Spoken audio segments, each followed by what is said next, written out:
Chris Carter here on the Locked On Steelers podcast. Today, I want to talk about what's going on with George Pickens. We've touched on it. I want to dive deeper into it. Mike Tomlin addressed it a lot in his Tuesday press conference. We'll touch on that, whether the defense is too complex. Also, Russell Wilson getting closer back to being an actual question if he could challenge Justin Fields, and the O-line chemistry, all here on an action-packed episode of the Locked On Steelers podcast. Let's get into it.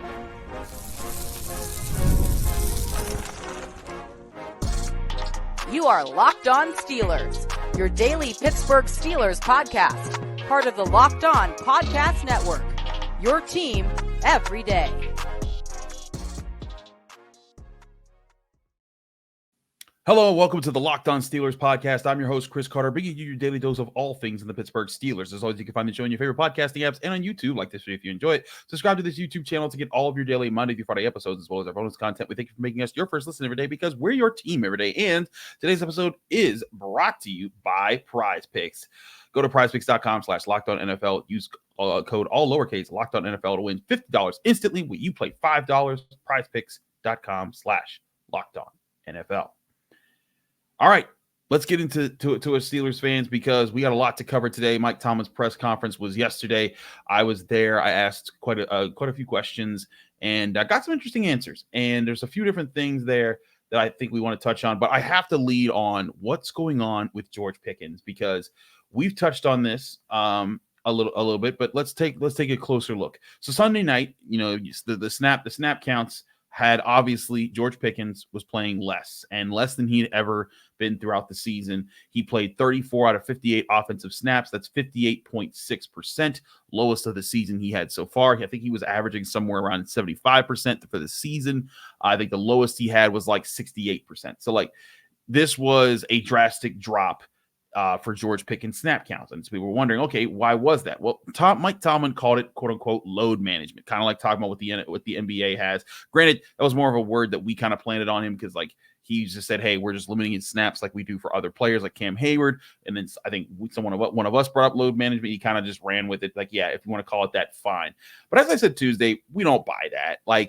George Pickens is supposed to be able to play at least 70 to 80% of the snaps, because he's your number one playmaker in the passing game. So you gotta use him. So we also know there's a history of Pickens not doing enough of the little things. We saw this last year when he didn't throw that block for Jalen Warren in the Colts game and other things like that. It was something that Zach Azzani harped on when he came to become the Steelers wide receivers coach. So the question is it that? Are the Steelers doing that? Are doing this as some sort of punishment there for him, or because he actually is hurting them in some of these situations? What's going on here? Well, Tomlin addressed several Pickens questions on Tuesday, including mine about how Pickens wasn't running his routes hard, which we talked about with Alan Saunders yesterday, which is why Pickens got a 3 skull grade for that game. So I want to give you a chance. There's a lot of different questions. I limited it down to a few and then ended it with the response to my question about the route running.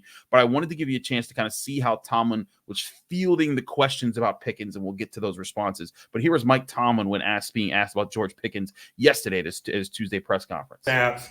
That's just a snap management thing in an effort to be more productive. In today's game, regarding analytics, we do it across a lot of positions, particularly when you look at the totality of a 17-game schedule.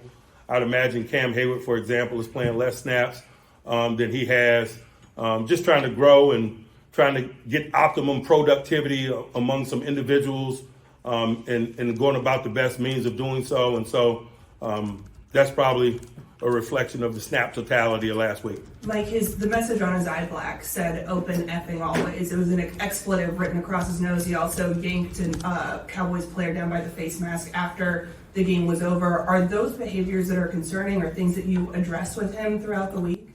It's certainly things that I'm open to addressing and will and do. I just don't detail it in settings like this, because it's business between he and I in terms of his growth and development as a player and as a man. I just don't think it aids that growth and development to address it in open settings such as this. Regarding his behavior, I am aware of that, and obviously that has been and will continue to be addressed. I wasn't aware of the messaging, and so I'm just giving you a knee-jerk response to that. Mike, I know you said you haven't had a general problem with George Pickens' effort, but have you seen him maybe not run routes as hard as you think he should on certain plays, or is that a note that you guys have had on offense, like, hey, need this more out of here? Or is that part of the load management discussion? It's certainly part of the load management discussion.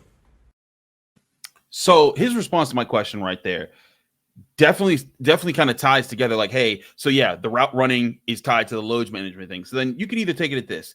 Either A, this guy is somehow magically tired with just 58% of the snaps on offense. No.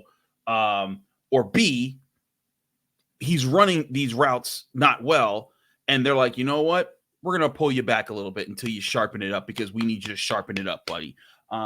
That makes more sense to me. Now, again, as Alan Saunders and I pointed out, the last 2 years, right? Actually, it was really just last year. Really didn't come as rookie season. But last year, I remember Steelers fans like clamoring to like, hey, send this guy a message when he doesn't block for Jalen Warren. Send this guy a message. Well, I think this is a message being sent to him.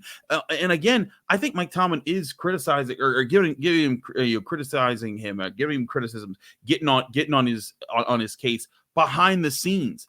But doing it publicly, if he feels like that's not going to be the way that this guy responds best to those criticisms, he's not going to do that. And that's what he's pointing out right there. I was like, hey, this isn't how I'm going to handle this. I'm not going to tell it to you guys. I know some fans, they want their pound of flesh. They want to see it just out there in the open and just this guy getting scolded because you don't like his attitude on your favorite team. But he's not here to give you your pound of flesh. He's here to coach. He's here to challenge these guys to get better. And we've seen him do this with Pickens before to get success. Granted, it was temporary, but at some point it does fall back on Pickens to be the person who grows up, with when he's being criticized and taught these things.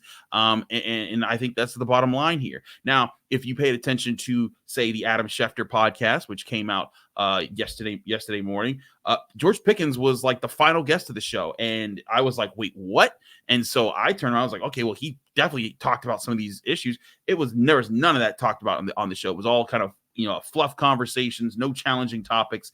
And to me, that sounded like an agent trying to get their client into a position to clean up their image after what had been a pretty rough weekend. And George Pickens said some fine things. Like he said, he praised Tomlin. He talked about the cut your eyelids off lines, but that's not going to solve this problem.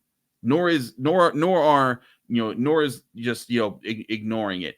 Pickens has to solve this problem himself, which he's created himself. We thought maybe he was improving in his attitude because of his experience, and we saw through the first 2 to 3 games he wasn't pouting. He was being fine. He was being a good soldier, and that's what you're supposed to be when the offense is struggling. They need you to set the example. Look at what Pat Freiermuth said after the game, saying, "Hey, I'm not complaining. I'm not whining. I'm not moping. I'm out here blocking my butt off." That's what the Steelers need from George Pickens, not just the blocking, but in that kind of focus and intensity in every detail of his game. Hines Ward didn't have, had plenty of games where he didn't blow up. Guess what? He still went out there and gave it everything he had. So again, it emphasizes to me, Pickens has to do this himself instead of picking up on the ball of where he had been. He's right back where he was last year when basically the Steelers had to send him a message after the Colts game, like, hey, straighten up or fly right. Straighten up and fly right, man, buddy, or else. Clearly the message worked before, but if he has to get reminded every so often of what he needs to do to be good and a leader for the team, the Steelers will go and find a real wide receiver one next year in the draft or in free agency or in a trade, whatever it is. But he won't be the guy that they pay big money to with attitudes like this. And I think that message has to get across to him or else. So that's a whole different problem to tackle. We'll keep an eye on things there. But we also have to talk about, if we're speaking of tackling, we got to talk about this defense, because Minkah Fitzpatrick made some strong claims or some strong opinions about the construction and schematics of the defense after the game. And I asked Mike Tomlin about him. I thought it was very interesting how he replied. We'll get to that next here on the Locked On Steelers podcast. That quarterback and O-line talk all here next coming up. Stick with us. We'll be right back.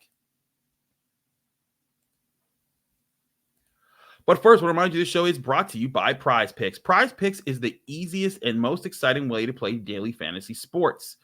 Unlike other apps on Prize Picks, it's just you against the numbers. Instead of battling thousands of other players, including pros and sharks, you pick more or less on 2 to 6 player stat projections and watch your winnings roll in. Prize Picks is the fun new daily fantasy game where everyone needs to start playing right now. Prize Picks is the only real money daily fantasy platform with any injury insurance policy. Your lineups stay in play even if one of your players gets injured. If your player leaves in the first half and doesn't return, Prize Picks keeps your lineup alive. And now on Prize Picks, you can win up to 100 times your money with as little as making 4 correct picks. Prize Picks includes NFL, NBA, MLB, NHL, college sports, and so much more. Download the Prize Picks app or go to prizepicks.com to sign up and play daily fantasy sports. That's prizepicks.com/LockedOnNFL. Use code LockedOnNFL, and you'll get $50 instantly when you play just $5. That's code LockedOnNFL to receive a $50 bonus just for playing $5. Prize Picks. Run your game.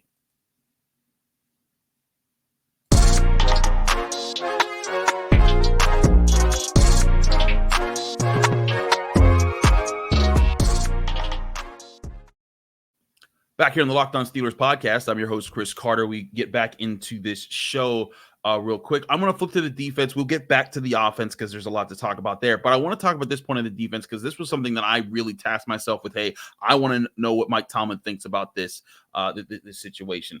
And if you remember, after the game in the Steelers locker room, and I played this clip in the post-game video, Minkah Fitzpatrick had some opinions on what the defense can do to limit the amount of busted coverages they've seen because that had been an issue, as I pointed out, in their loss to the Colts. Their 2 touchdowns came on busted coverages. In this game, at least the last touchdown came on a busted coverage. The other one was kind of more like a slip, and it was a bust because only because of physicality. Like just Deshaun Elliott fell, I think, at the wrong point in time, and that was just an unfortunate situation to me. But as far as like scheme actually beating them, or scheme being too complicated for their defense and beating themselves, I think that's an interesting take. But that's why I asked Mike Tomlin about it. Here was Mike Tomlin in this, at his Tuesday press conference.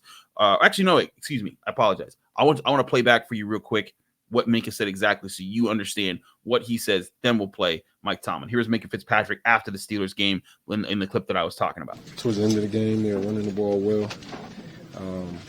We're allowing them to get a lot of yards after catch. Miscommunication, just all the stuff that usually we do at a high level. We didn't do it at a high level tonight. What was going wrong on third down tonight? First half was miscommunication. There was a couple times where we're playing check ball and a couple guys are playing different games. People just not in the right spots. Second half, I'm not really sure. Yeah. Minkah, how do you guys clean that up? Seemed like that was also an issue last week late against the Colts. I think we just got to play simple defense. You know what I'm saying? We got a lot of talent in the secondary, a lot of guys that could, play man, play zone. We just got to make a play call, simplify it, and play fast, allow us to play fast. So that right there, I was going to cut it off because there were a few other things he said, but that was the gist of it, the play fast part of it. And I get that. And to make his point, the Steelers under Terrell Austin, their current defensive coordinator, do have complex coverage schemes. The secondary is constantly moving, disguising things, and trying to trick quarterbacks into mistakes. And so when you're doing that, it's like you're lining up in a cover 2 shell, but really it's a 1 high safety look. And then all of a sudden you're moving. But when those guys are moving, everyone else is moving. And it's trying to catch guys to make mistakes. And listen, that's led to some impressive years, like in 2019 and 2021, when the defense was able to create turnovers at a high rate. I think 2020 as well could count for that. And even last year when they pulled off some late season interceptions, there were times there. But as we've discussed, with new players coming into this defense, and guys are getting guys have been getting lost in space and lost in the sauce. Excuse me. Like we talked about Beanie Bishop not being in the right place for the second touchdown that the Colts scored with Ogletree getting it over the middle. We've talked about him not passing off the guy properly on the game-losing touchdown against the Cowboys. We've talked about Dante Jackson maybe being out of place, Beanie Bishop being out of place. Guys, just across the board, there's been several communication breakdowns, and they've been playing major roles in the Steelers' only 2 losses of the season. So new players, being a factor there. One answer is that the Steelers could stop disguising and just play a lot more straight up. Like, just say, hey, you know what? We're lining up. It's cover one man. There's one deep safety. Come and get us. Well, Mike Tomlin had his own thoughts when I did ask him about that. Here was Mike Tomlin when I asked him about Minkah Fitzpatrick's thoughts on this at his Tuesday press conference. Mike, Minkah Fitzpatrick after the game talked about how, with the miscommunications on defense, that maybe you guys could simplify things just so that you guys could play faster or harder. Is that something that he's talked to you guys about and you guys have considered moving forward? We consider that each and every week. That's just a component of strategy in today's game. Simplicity means playing fast and sureness, but oftentimes it means predictable. And so it's a delicate balance that we always have. It never really comes into question until you're unsuccessful. And so I generally try to focus my energies on being successful. So to Tomlin's point there does have to be a balance. It can't just be, hey, all simple all the time. Otherwise, you do get picked apart and you put your guys out there to kind of have to be super dominant players in those situations. But if anyone's been around me or taken in my content for the past several years, and I mean several years, going back to before the pandemic, you might remember I used to talk about this kind of stuff a lot. I covered the Steelers between 2016, 2017, and 2018 before they got Minkah Fitzpatrick and before Joe Hayden came in and they revamped everything. Joe Hayden was there actually for some of these years, but I used to talk about all the time about how the the defensive coverage packages weren't that complex under Keith Butler, and that led to some issues. And part of it was just because, hey, they had the personnel problems. They had Artie Burns, Ross Cockrell was their best corner, Antoine Blake, guys like that. And it's not to throw shade on those guys, but they just weren't like the investment of getting a Joey Porter Jr. and a Dante Jackson on the defense, or a Steven Nelson, guys that they had gotten in the years that came after that. But like in 2016, 2017, 2018, you saw that they were a lot more simple coverage packages, but that was also because, again, their secondary was limited at the time. No Minkah Fitzpatrick, no Joe Hayden for some of those years. Lots of backups and guys they were trying to kind of force into starting roles that just weren't fitting. I remember there was like one, I think it was a Titans game, maybe in 2017, I want to say, because I remember I was there for that game, and I remember there was like a cover 2 shell that switched into a different coverage, and Sean Davis picked off a pass, and I was like, look, there it is. They're finally disguising more things in the secondary. And I was like, look at that. And so that's part of what the Steelers want to do, is to catch guys off guard like that. And it used to feel like when they got it, it was like a once in a millennia type thing. Now it is a lot more often. Even in this game, they got 2 interceptions, fooling Dak Prescott that way. And again, Dak Prescott, who wants to protect the football. So for now, though, you have Minkah Fitzpatrick, you have experienced defensive backs, you got Deshaun Elliott, you got Joey Porter Jr., who you feel confident in, Dante Jackson, who I think they should feel confident in. They can do this more. They can call those complex coverages and make it work. I think certainly not everything's going to be perfect all the time, but I think that if you're calling it and you want to maintain that balance of playing fast to playing complex, or getting to being able to be a fast, complex defense, it's huge, because but it also has to be based in the matchups, right? Like if the Steelers know, like, hey, our corners can run with these guys, they don't need to worry about matchups. There's no superstar in this game like that's gonna give Joey Porter Jr. fits. Let's trust these guys to run it, and maybe they switch it up. Maybe they go with a different pack there. But maintaining that balance is important, and it must be based on the matchup week to week for this Steelers team. But it's not as simple as just lining up in man coverage and just saying go cover everybody, because eventually that gets schemed up against too. That's something that Tom Brady used to do very well with Bill Belichick. When they saw that you were man, they would put you in spots where it would really make it really tough for you to stick to that press man, even when you were pressing them. Now there's times where that really worked if the pass rush was getting home. That's another thing the Steelers need to be able to get back to doing in this game. But again, it's not that simple when it comes to these types of situations. I think the Steelers need to have their guys handle their assignments. When it comes to their jobs here, and when it comes to executing the calls on defense, you need guys to stick to that. And yes, certainly there's probably maybe sometimes you can play a little bit simpler defense and just kind of say, hey, let's play hard, let's play fast, let's win the field in this series.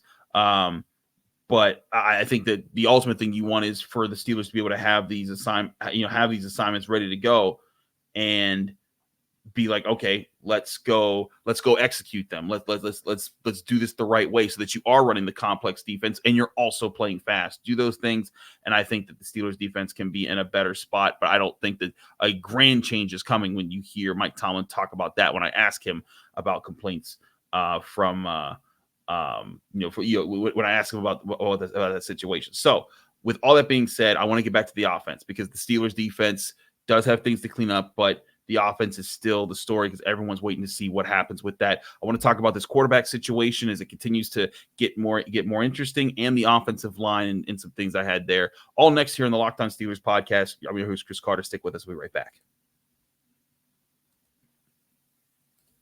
But first, I want to remind you this show is also brought to you by FanDuel Sportsbook, the #1 sportsbook in America.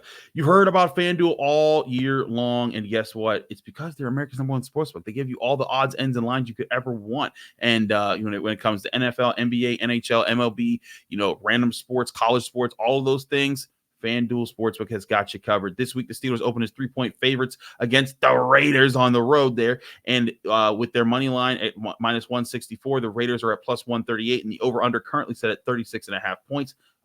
That's a decent drop from where it was last week. But you can start using you can start using game time. You can use FanDuel, with you can get a big return on FanDuel today because new customers get a $200 bonus in bonus bets guaranteed when you place your first bet of $5 or more, and that's only on FanDuel. That's $200 of free bets today to new customers when you bet just $5 only on FanDuel.com. Just visit FanDuel.com to download America's #1 sportsbook. We're also brought to you by Hillsdale College. Time is our most precious commodity, so don't waste it scrolling through some mind-numbing content for hours and hours. How can you spend it wisely to improve yourself? Our sponsor, Hillsdale College, is offering more than 40 free online courses, including Constitution 101, Intro to Free Market Economics, The Great American Story, Rise and Fall of the Roman Republic, and so many more. All of Hillsdale's courses are self-paced so that you can start whenever and tune in wherever. Plus, you can go deeper with readings, quizzes, discussions, and just simply enjoy the lectures. Go right now on hillsdale.edu/lockedon to enroll. There's no cost and it's easy to get started. That's hillsdale.edu/lockedon to register. hillsdale.edu/lockedon.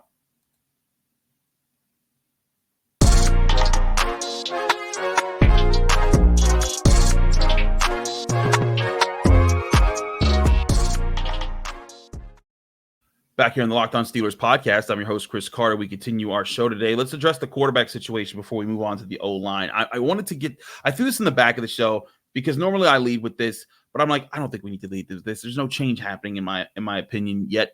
Russell Wilson's still recovering, and Justin Fields is going to be QB1. So we put this in the back of the show because I did want to address it because it was very newsworthy. Now, Mike Tomlin did say that Russell Wilson will practice in full on Wednesday, but will do so with the second team because the team is preparing for Fields to start Sunday. And I think that's fine because Fields has played well, but I think that if Russell Wilson goes well on Wednesday and he looks better, Fields has to play well to keep this spot. If he flubs again, and again, flubs is a little harsh because I think that he hasn't made too big of mistakes just yet. But if Fields has another off day, Wilson, it could just be Wilson time because he's waiting in the wings to become that guy. But how much does Wilson have to show, on the practice field to even be in the situation where he could take the job away from Justin Fields? Well, Mike Tomlin answered that a little bit when he was talking on during his Tuesday press conference. Here's Mike Tomlin when talking about what it would take for Russell Wilson to be QB1. Mike, as you sit here today with Justin working with the ones tomorrow, are you preparing to see he's going to start this weekend, or is there an opportunity for Russ to maybe start on Sunday? Again, as I've said, until Russ gets to a point where we're comfortable with what we're looking at, he's able to execute all schematics. He's able to put together back-to-back consecutive days and so forth. I just think that's a hypothetical conversation. We're going to continue to push forward with Justin until those things are legitimate, and then we'll make decisions accordingly.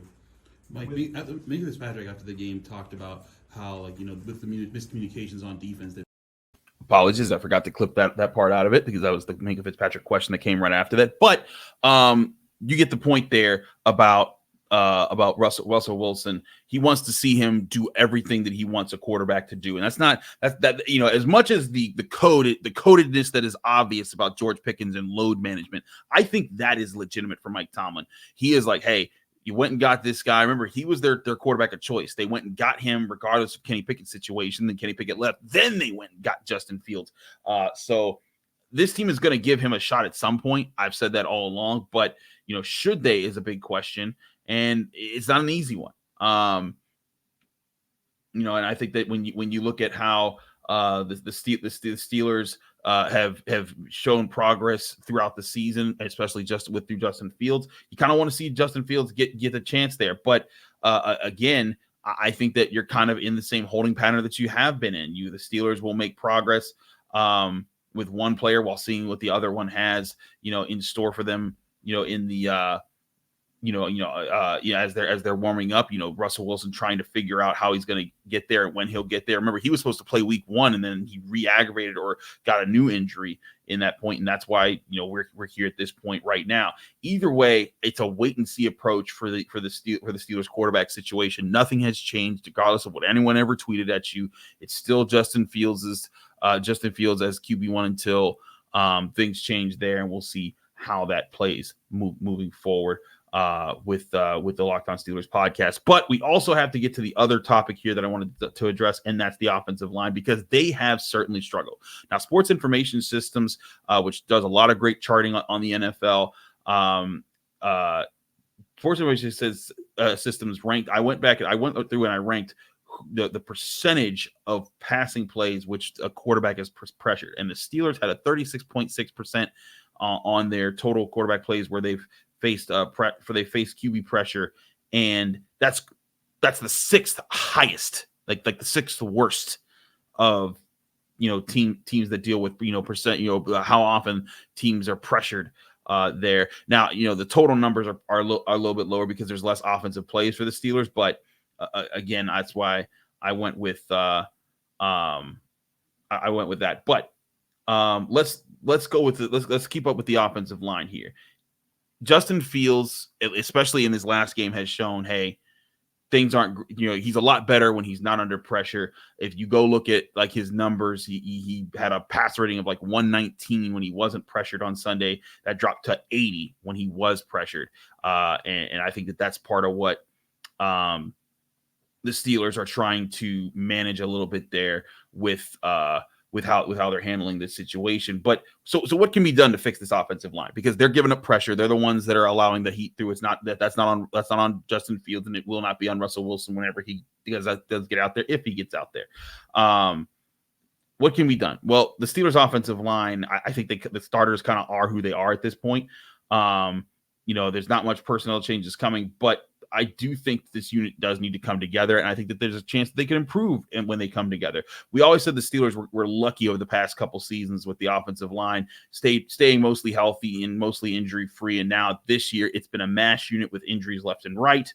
I think, that there's a bit of karma in that. That doesn't really, signal anything for anyone else, but in 5 games, the Steelers have had 5 different starting offensive lines. That's a tough situation to be in. Presuming that Broderick Jones doesn't move to left tackle or Spencer Anderson doesn't come into right guard, this is and Isaac Seumalo does play left guard. This could be the first game all season where the entire offensive line has been the same as the year before, and that's how you build chemistry. Those things there. So. I look at this offensive line and I think, man, they need the work. They need to show in different spots that they can perform, that they can protect their quarterback. They can also open up more rushing lanes. And they could find, and this could be something that allows this group to come together, is actually playing together, because that's a big part of this, right? Is experience. And when I asked Mike Tomlin about getting that experience, I thought he gave a very solid answer on it. Here is Mike Tomlin when I asked him about, the Steelers offensive line and getting them to kind of come together. Despite all the personnel injuries. Here was Mike Tomlin. Mike, I think you guys have had now 5 different offensive lines in 5 straight games, just as far as starters available. What can you guys do to help that group kind of coalesce better or work around them as they're growing together?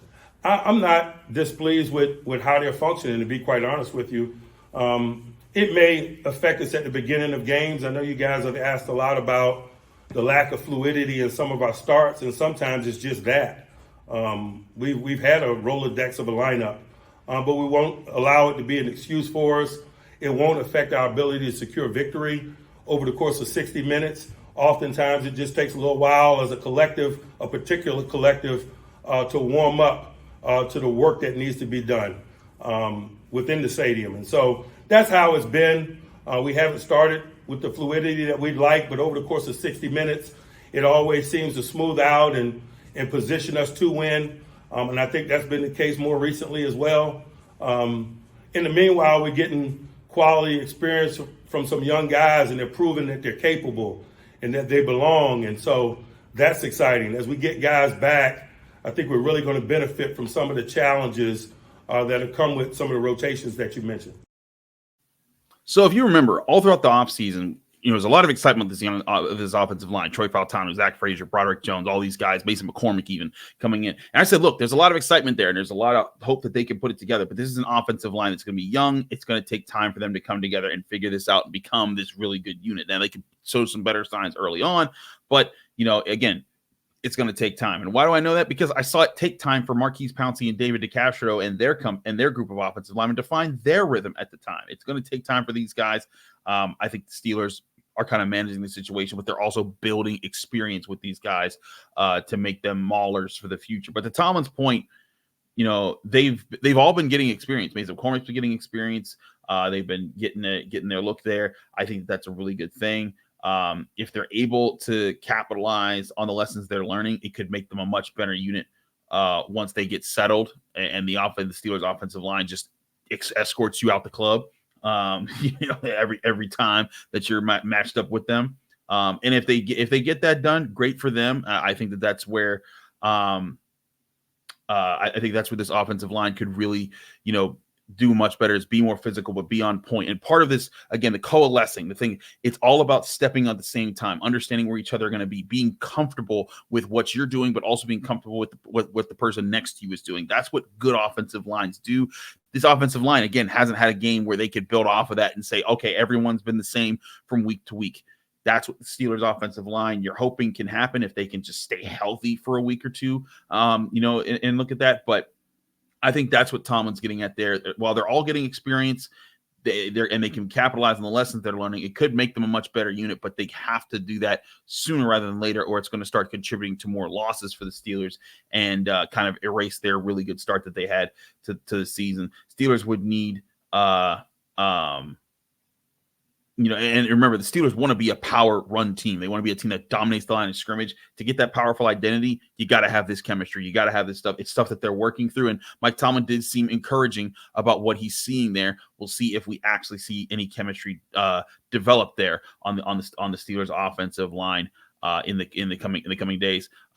We got a lot more coming this week. We got crossover Thursday, breaking down the game. We're going to try to predict the games, do all that stuff later this week. Thank you so much for tuning into the Locked On Steelers podcast. I'm your host, Chris Carter. Follow me on Twitter and Instagram at Carter Critiques. Read my work at the Pittsburgh Post-Gazette, post-gazette.com. Find me here every Monday through Friday on your favorite podcasting app and on YouTube. Like this video if you enjoy it, and subscribe to this channel to get all of your Monday through Friday episodes. Back tomorrow with more right here on the Locked On Steelers podcast.